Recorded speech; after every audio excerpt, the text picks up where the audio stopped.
Olá, crianças do terceiro ano, tudo bem com vocês? Aqui é a professora Larissa. Vamos hoje, nessa sexta-feira, fazer mais atividades, tá bom? Hoje faremos atividades de História e de Ciências. Lembrando que sem ser nessa semana, né? Na próxima semana, na semana seguinte, na outra também teremos provas, então não faltem, tá bom? Então prestem atenção nos conteúdos de História, Ciência e Geografia, revisem os vídeos da sexta-feira, tá bom? Para as avaliações.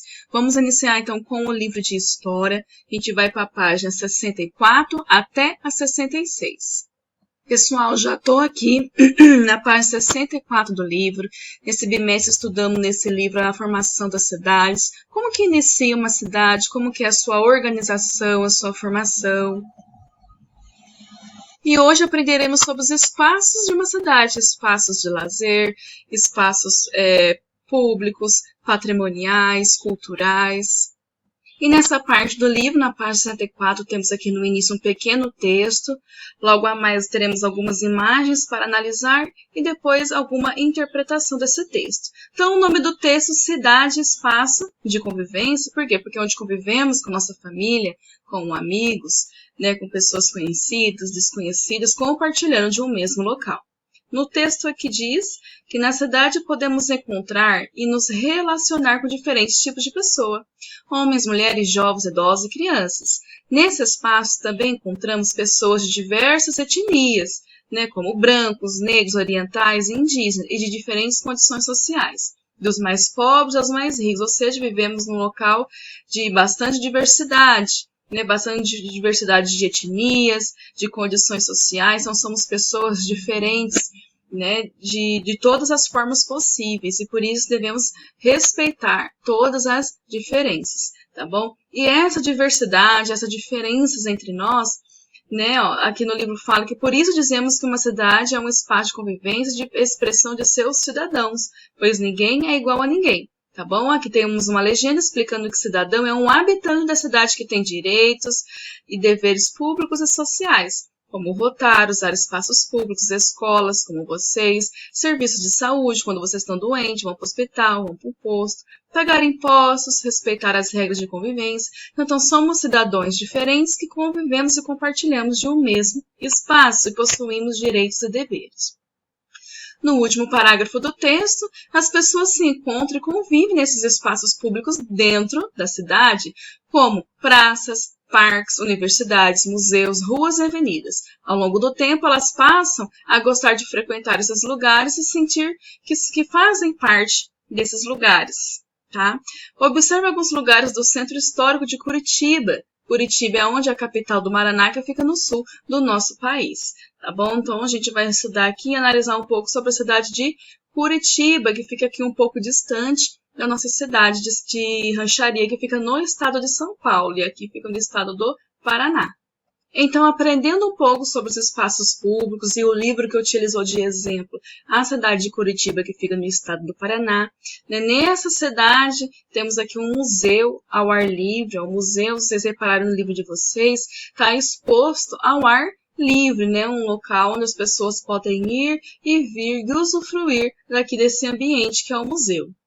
Logo abaixo temos aqui a Rua 15 de Novembro, que é a Rua das Flores, né?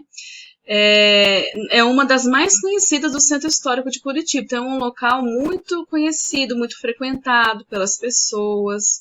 Né? Aqui na legenda fala que parte dessa rua se transformou na Rua das Flores, primeiro calçadão de pedestres, ou seja, onde tem bastante circulação de pessoas, e lá eles vão para comprar, né? Para passear, conhecer.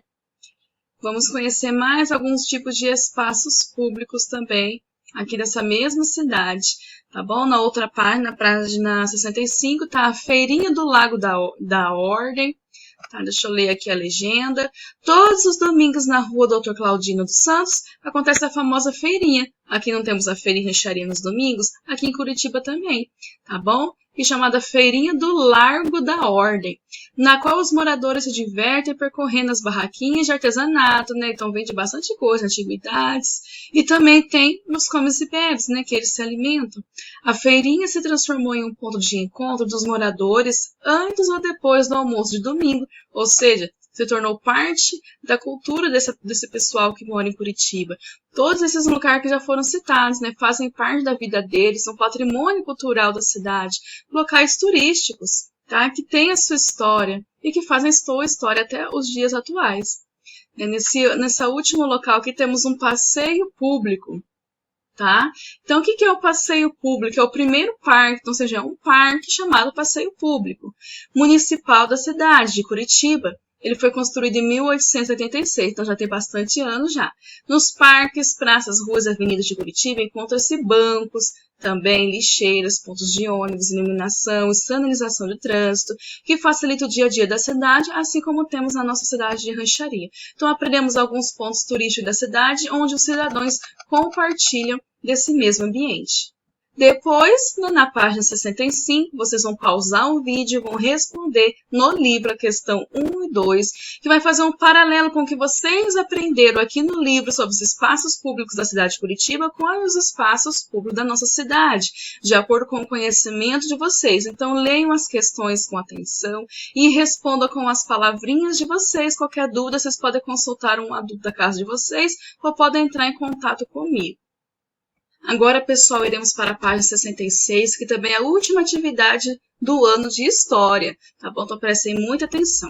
Essa página aqui vai fazer algumas atividades, algumas perguntas para vocês, não só referente ao que aprendemos hoje, que é espaços de cultura, lazer, patrimônio público de uma cidade, mas tudo que a gente já estudou desde o início do capítulo até hoje. Então, vocês vão ter que voltar um pouco no livro, tá? Aqui na atividade 1 está escrito assim: escreva algumas mudanças no modo de vida dos seres humanos, que favorece a formação das primeiras cidades da humanidade.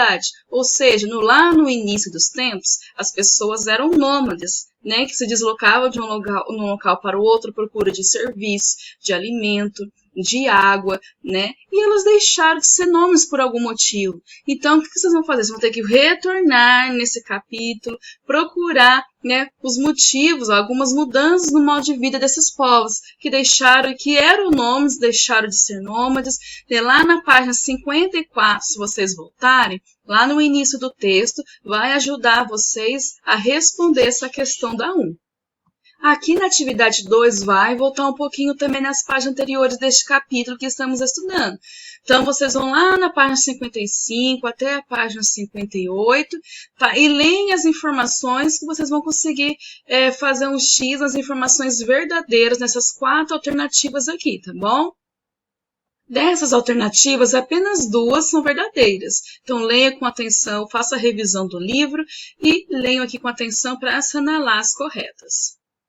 E nas últimas atividades, atividade 3 e 4 desse livro, dessa página, não precisamos realizar, tá bom? Agora a gente vai para o livro de Ciências, na página 76 e 77. Pessoal, estou aqui na página 76, onde iremos fazer a página 76 e 77 do livro de ciências, que também vai relembrar o que a gente já estudou, né? Relembrar os conhecimentos aqui. Então, vamos falar o que sobre as plantas, a reprodução das plantas, como que elas se desenvolvem, né? As plantas que têm semente, que têm fruto, que não têm fruto, né? Então, algumas coisas que a gente já estudou nesse bimestre, nesse capítulo. Se vocês quiserem dar uma olhada no capítulo para revisar também os conteúdos. E aqui, na página 76, temos uma atividade, né? As figuras abaixo, qual figura? As figuras das 2 plantas, a araucária e a laranjeira. Elas representam 2 grupos de plantas que você estudou, que estudamos nas páginas anteriores. Complete a tabela de acordo com as características de cada uma, né? Então, temos lá a araucária e a laranjeira. Vocês vão, aqui está perguntando, a flor? Observe também na imagem nos estudos já feitos. Vão colocar sim ou não na araucária. Há fruto nessa planta? Sim ou não, vocês preenchem. E a semente, será que ela é reproduzida por semente? Sim ou não, vocês coloquem aqui. A mesma coisa vão fazer aqui com o pé de laranjeira. Se há flor nessa planta, vocês vão colocar sim ou não. Se há fruto, sim ou não. E se há semente nesses frutos, sim ou não. Depois de completar o quadro, temos aqui mais algumas atividades abaixo. No primeiro tópico que pergunta quais partes dessas plantas são comestíveis. Então, comemos o quê na parte da planta? Comemos a folha, comemos as sementes, comemos o fruto. Então, vocês escrevam aqui mesmo no livro. Nessa atividade 2, vocês vão fazer através da reflexão e observação. Porque aqui fala que 2 vasos de plantas, ó, o vaso 1 e o vaso 2, receberam diariamente a mesma quantidade de água, que a planta precisa de água para crescer, para se alimentar, para se desenvolver e para manter-se viva. Um deles foi metido em local ensolarado, ou seja, além da água, ele estava exposto à luz solar. E o outro foi guardado dentro do armário. Então, os 2 havia água, mas um havia luz solar e outro não havia luz solar.